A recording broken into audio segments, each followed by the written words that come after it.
Hi guys, it's Graham again and welcome back to my channel. Today Duncan and I are going to do a book review. Yes, we are. Of a book that we have just finished buddy reading. Yes. And would you like to tell them what the book was? It's called Me and it's by Elton John. So I read the hardcover edition and you... I listened to it on audiobook. I cheated. Yeah. So we had both slightly different reading experiences, didn't we? We did, yeah. Took me longer to read the physical copy than it did Duncan to listen to Taron Egerton read the book. Elton read the preface, okay. And he read a little bit at the end. Right. But Taron Egerton read the book. Okay. Egerton. Egerton. Egerton. Egerton. Egerton. Taron read the whole book. Right. So, what were your thoughts reading the book? What did you feel like you were going into? What were your expectations? Well, as a 50-something-year-old man, Elton John has been in the news making music and stories for pretty much all of my life. What did I expect? I expected something absolutely phenomenal and amazing. I expected a rock star lifestyle to be told, and that's pretty much what we got. The book made me cry, it made me laugh, and it informed me of things I didn't know. It had all in one go. It was fantastic entertainment. Mm-hmm. And what would you expect from one of the most entertaining guys or performers I've ever seen on the planet, at the very least. My expectations were pretty much the same as Duncan's.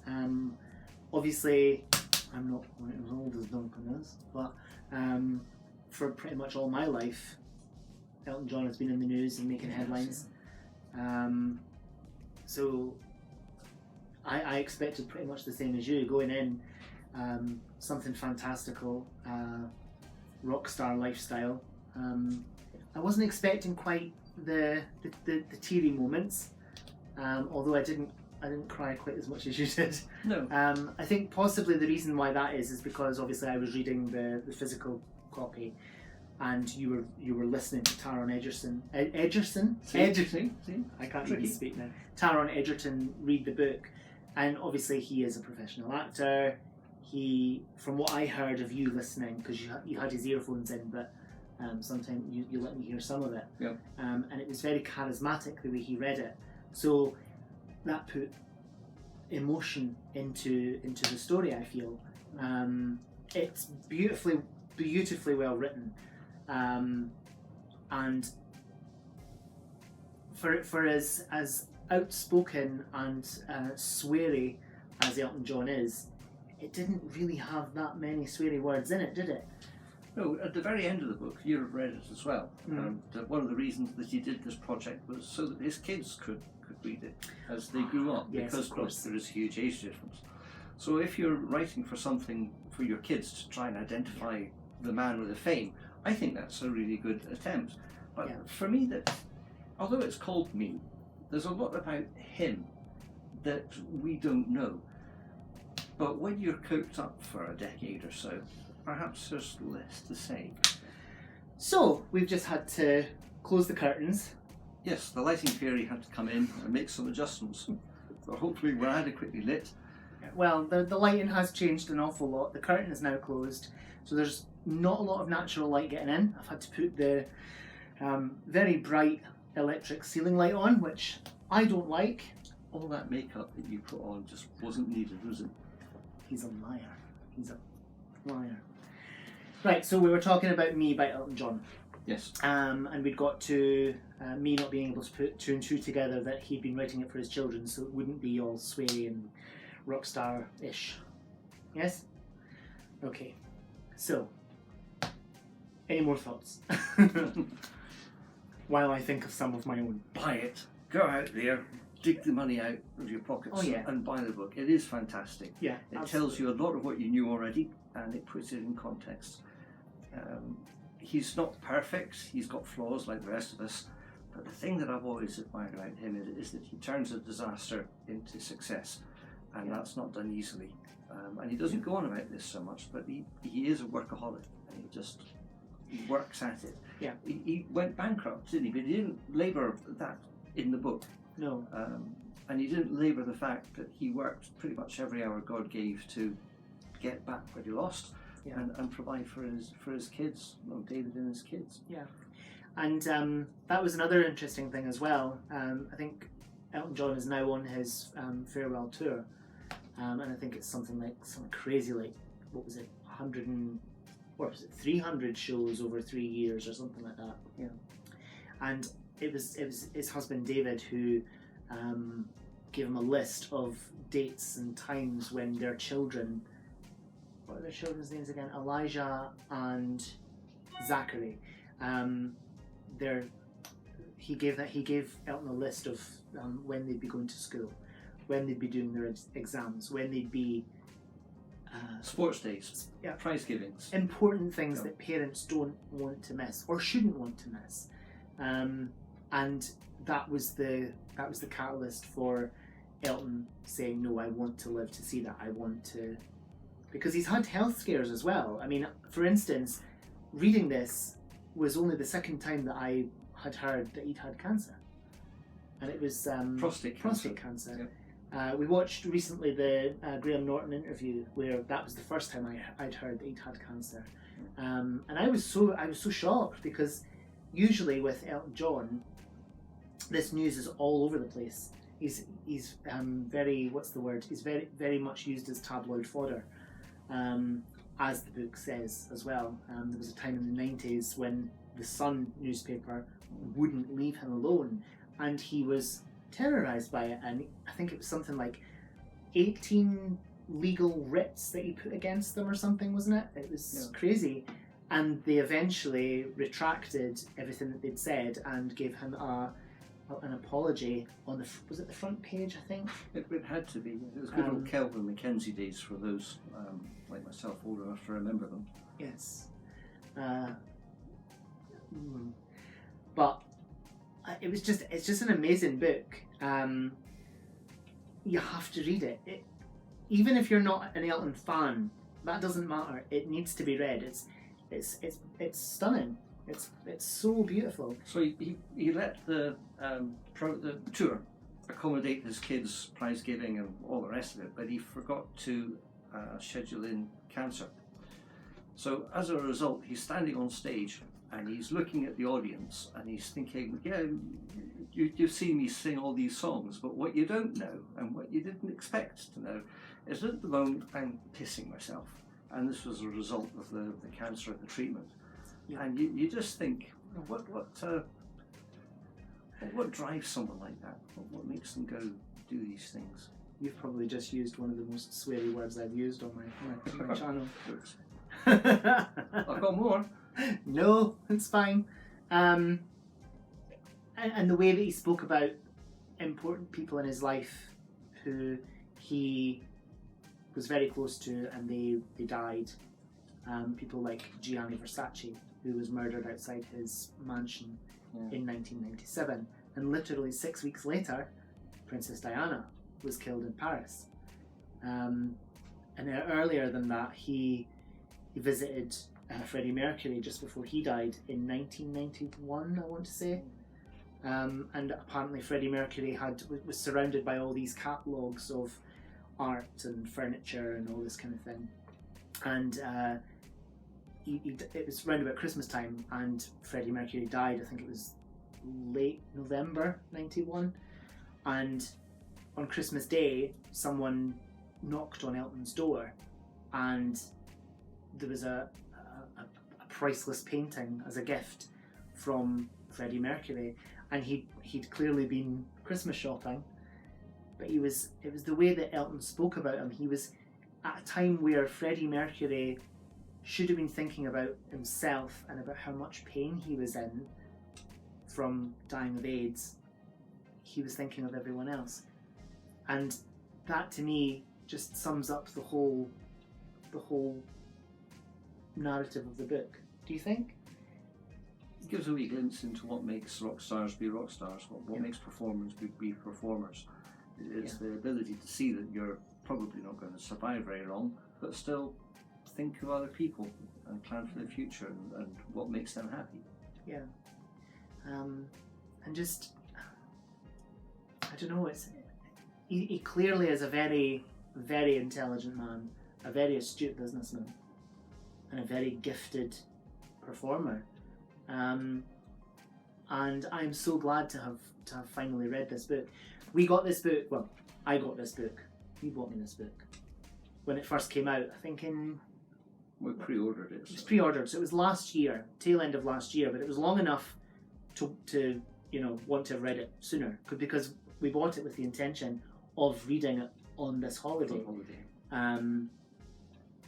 And it was a struggle for me because I really wanted to read it. Every time I saw it on my bookshelf, I wanted to pick it up, and I knew I couldn't because I'd spoil it. We knew it was going to be salacious and full of gossip. Yeah, although I must say I did read the preface. Oh, you cheat! No, I read it to you. All right.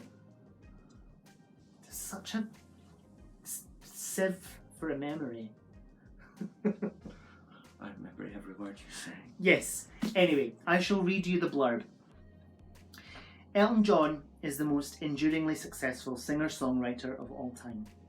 His life is extraordinary, his 7 decades so far, packed with incredible highs and lows. Now, in his own words and with his usual honesty, he shares his story. Every hilarious, heartbreaking moment. He reveals the truth about his childhood growing up in the London suburb of Pinner and his difficult relationship with his parents. Christened Reginald Dwight, he was a shy boy with unlikely dreams of pop stardom. By the age of 23, he was performing his first gig in America, facing an astonished audience in his bright yellow dungarees. You've come dressed as Elton. Yeah, except his was yellow, mine are tasteful. A star-spangled t-shirt and boots with wings. Elton John had arrived, and the music world would never be the same again. Me is full of drama, from the early rejection of Elton's work with songwriting partner Bernie Taupin to spinning out of control as a chart-topping superstar, from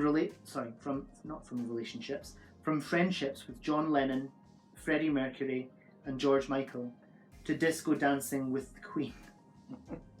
From suicide attempts to a secret drug addiction that would grip him for over a decade, Elton also writes powerfully about getting clean and setting up his AIDS Foundation.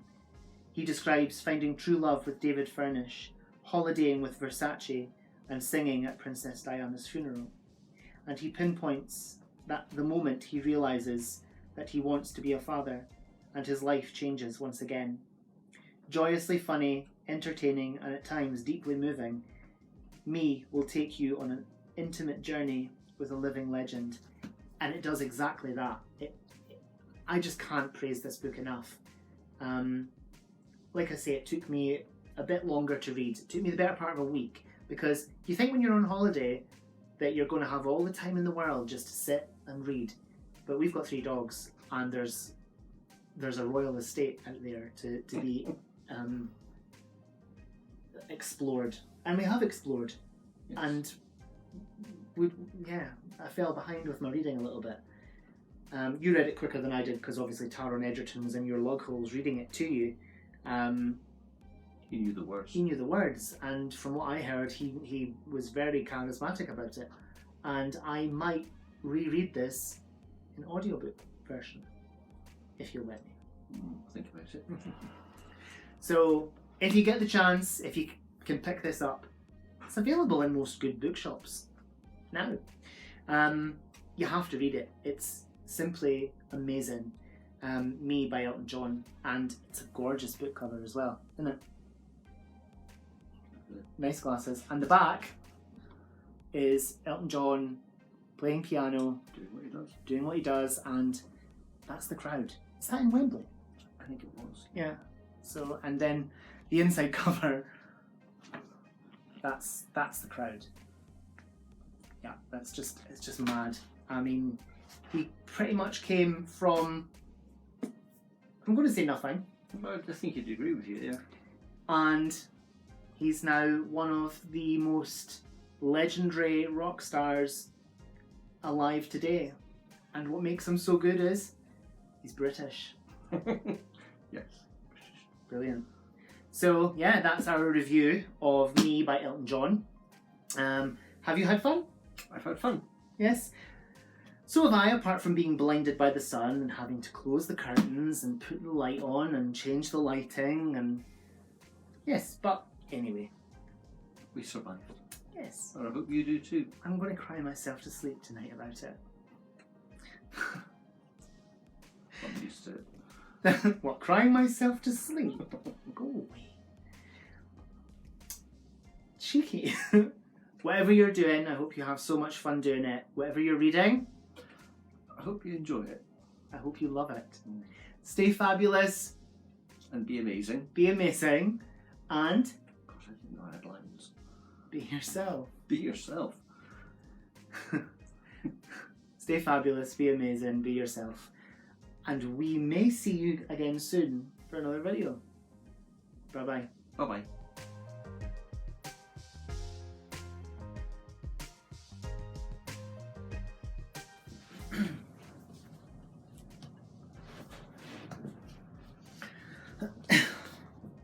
See, it's quite dark. See, it's quite dark already. Put the light on. No, because it'll flash off our glasses. No, let's see us.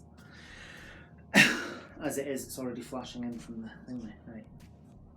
And I felt that he was very honest about his struggle with drugs and alcohol. It's very well documented that Elton John was a cocaine addict and was pretty much from the mid-70s right up until like 1990 when he finally decided to go into rehab and get himself clean. And he has not touched a drug since then. He hasn't drunk.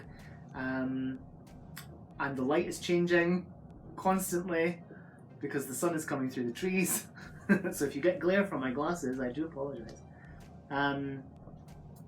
Yeah, so I didn't put those two things together, that he's writing it for his children to read 40 years down the line, he said. Yeah. And I didn't put two and two together, and now that you've said that, that makes more sense to me. Well, I've heard all the rumours. Yeah.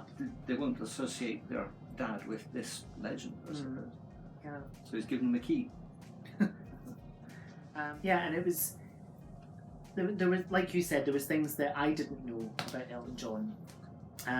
Apparently, for instance, after he sun is really getting in my eyes. After he I will. You're fine where you are. All right. Yeah. That's really quite right. Yeah. So I'm going to have to stop just for a minute. I'm going to have to stop for a minute because that's really in my eyes.